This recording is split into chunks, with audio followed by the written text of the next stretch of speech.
Eu vou te fazer uma pergunta, queria te fazer uma pergunta para responder rapidamente, né? Como é que foi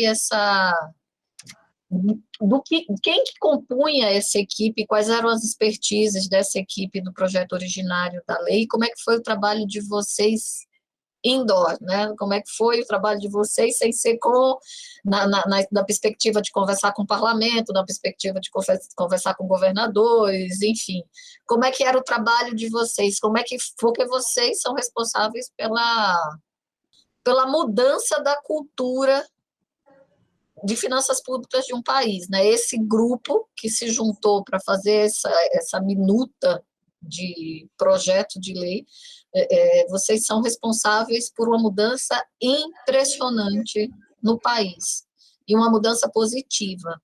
Eu queria te perguntar quem eram essas pessoas, quais eram as suas formações, suas origens, como é que foi vocês fazerem esse processo. Eu imagino que tenha sido uma pressão muito grande, e se vocês tinham noção do impacto de que aquela lei que vocês estavam criando ia causar no país, o impacto que causou para todos nós. Na verdade, a gente tem um projeto aí a várias mãos, né? Então, assim, sendo muito fidedigna, né? Eu posso dizer que muitas pessoas opinaram, né? Como eu disse, teve consulta pública, muita gente dentro do governo opinou, e a gente se constituiu assim como um grupo de referência. Então, assim, dado o comando constitucional e que precisava ser elaborado um projeto, eu trabalhava na assessoria econômica do ministro do Planejamento, Orçamento e Gestão na época, né? Na época não existia Ministério da Economia, existia um Ministério do Planejamento, né? E o secretário executivo desse ministério era o Marcos Tavares. Eu era, assim, assessora para assuntos de política fiscal, então a minha origem é Tesouro Nacional, sou funcionária de carreira do Tesouro Nacional, tinha passado pela dívida no Tesouro Nacional, dívida interna, dívida externa, né? Quando eu fui trabalhar na assessoria econômica, eu me envolvi, por exemplo, como assessora do ministro, opinando sobre medidas fiscais de um modo geral, o pacote 51, por exemplo, eu trabalhei, o PPA, a LDO, o orçamento, tudo isso era elaborado e aí a gente se posicionava sobre o que as áreas específicas faziam. A gente fazia estudos específicos. Eu tinha feito uma tese, uma dissertação de mestrado, né, sobre relacionamento entre Tesouro Nacional e Banco Central, né?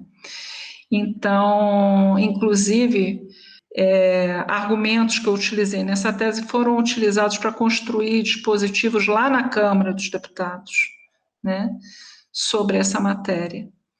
E eu tinha feito trabalhos, tinha ganhado prêmios do Tesouro Nacional no concurso, né, fazendo trabalho sobre intertemporalidade, né, que era um tema que me preocupava sobremaneira.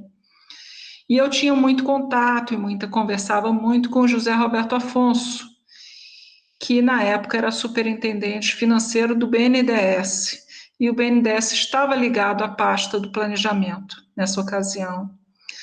Então, o José Roberto Afonso, que era amigo do ministro e que tinha todo um histórico de contribuir com a área fiscal, inclusive a dissertação dele de mestrado foi sobre federalismo fiscal, e ele teve várias contribuições na elaboração de propostas de reforma tributária, de PECs, e uma larga experiência concreta também dentro do orçamento e do Congresso Nacional, né, lidando com esses temas.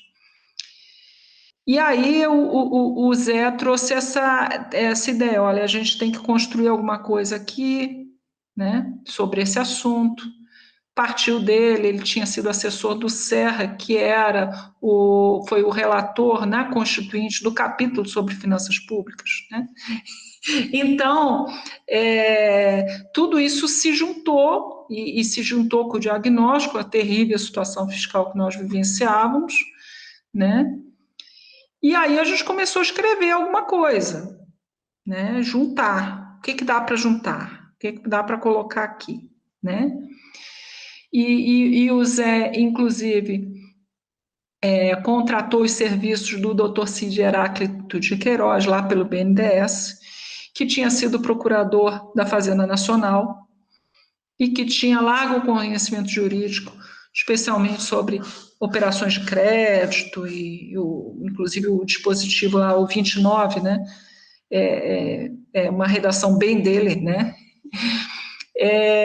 E a gente tinha o Álvaro Manuel, que tinha sido subsecretário do Tesouro, secretário adjunto do Tesouro Nacional também, e que naquela ocasião estava também na assessoria econômica, né? E que ajudou um pouco a negociar o projeto dentro do governo, porque era preciso ouvir muita gente dentro do governo para formar um consenso dentro do executivo. Essas coisas não são simples, né? A gente teve um apoio político do secretário executivo, que era o Marcos Tavares, com quem todo o texto foi discutido, e ele opinou e fez sugestões, e escreveu também, e principalmente convenceu o presidente da República a apoiar. Então, na verdade, essas coisas elas não surgem assim do nada, né? Elas são consequências de uma trajetória do país e uma trajetória pessoal, eu diria. Quer dizer, eu entrei no Tesouro Nacional em 94, né? Nossa, faz tempo. E eu vivenciei tudo de ruim que tinha no desequilíbrio fiscal, na irresponsabilidade fiscal. Inclusive, quando estourou a crise do México, eu estava na dívida pública, né? Então, quando estouraram as crises e tal, eu trabalhei no pacote 51, entendeu? Então, assim, a Lei Camata 2, eu elaborei a Lei Camata 2, e eu sei o que não funcionou e por que não funcionou, né? Então, por isso, a necessidade de reformar os entendimentos e aperfeiçoar os mecanismos todos na Lei de Responsabilidade Fiscal. Então, agora eu diria que essa visão mais da intertemporalidade foi mais minha. E a visão federativa é fortemente, prioritariamente, do Zé Roberto Afonso, né? Ele foi um grande idealizador do projeto. Bom, e depois de construir a lei de responsabilidade fiscal no Executivo, eu fui negociar no Parlamento, né? Então, toda a negociação técnica no Parlamento eu fiz, juntamente com uma excelente equipe de assessores parlamentares que o governo tinha, né? E que atuaram fortemente lá no Parlamento. E depois se fez um projeto de implementação da lei, né? E eu acabei fazendo muitas palestras pelo país, eu fiz mais de 100 palestras em pouco mais de um ano, né? Acabei divulgando muito para convencer as pessoas. Num tempo que não era online, que tinha de pegar o avião e ir fazer. Sim, você tinha que falar com as pessoas, né? Então era assim, eram as palestras presenciais, né? Para os atores políticos relevantes, né? Então, e aí toda a regulamentação, né? Porque teve que elaborar projetos de lei, né? Projetos de resolução, na verdade, um estudo, né, para elaboração de uma resolução do Senado, né? Que estava previsto na LRF, né, para estabelecer os limites de dívida, né, que eles não vieram no texto da lei, eles vieram em resolução do Senado, né. Então, tudo isso deu origem à Resolução 40, à Resolução 43, eu participei desse processo. Bom, aí depois, eu passei um tempo fora do governo, e depois, quando eu voltei Aí eu fui na contabilidade do Tesouro Nacional e trabalhei muito na elaboração dos manuais, na constituição dos grupos técnicos e dos manuais, todo aquele processo de padronização. Eu participei do Promoex, na discussão com os tribunais de contas, na própria construção dos manuais e dos grupos técnicos do Tesouro. Na época, eu era coordenadora na área, né? Depois eu fiz doutorado, e o tema da minha tese de doutorado é justamente a lei de responsabilidade fiscal. E aí tem toda essa avaliação aí dos tribunais de contas, inclusive, está lá na tese. E aí depois da tese eu fui para Goiás. E aí eu fui vivenciar na prática o que é ser subsecretário do Tesouro Estadual, né, num estado quebrado, e que tenta aderir ao regime de recuperação fiscal, né?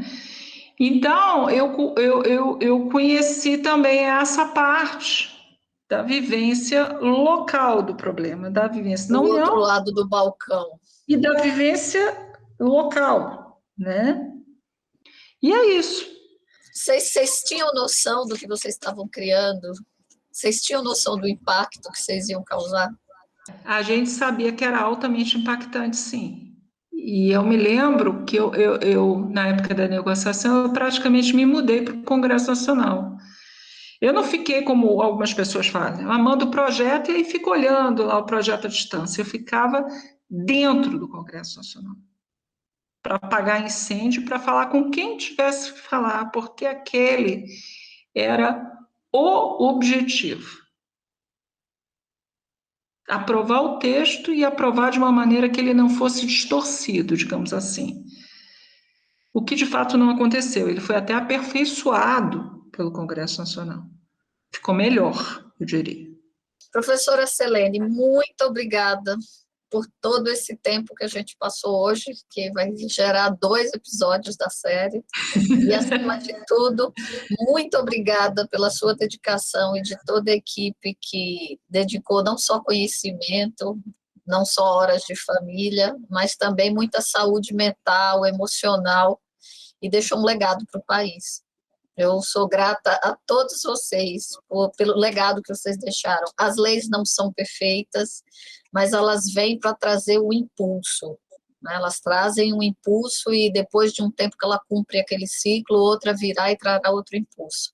A lei que vocês criaram, que vocês pensaram, foi responsável por um grande impulso a esse país. Que ela seja melhorada. Muito obrigada por estar conosco.